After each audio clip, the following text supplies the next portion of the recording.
चौकशीचे अधिकारच नाहीत, वरिष्ठाच्या परवानगीची गरज नाही.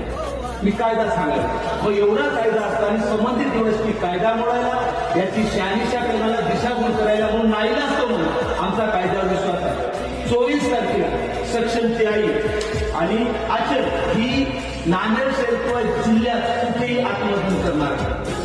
हे असं जर प्रकरण घडलं तर तुझी दुनिया हादरणार. याचं त्या प्रकरणाने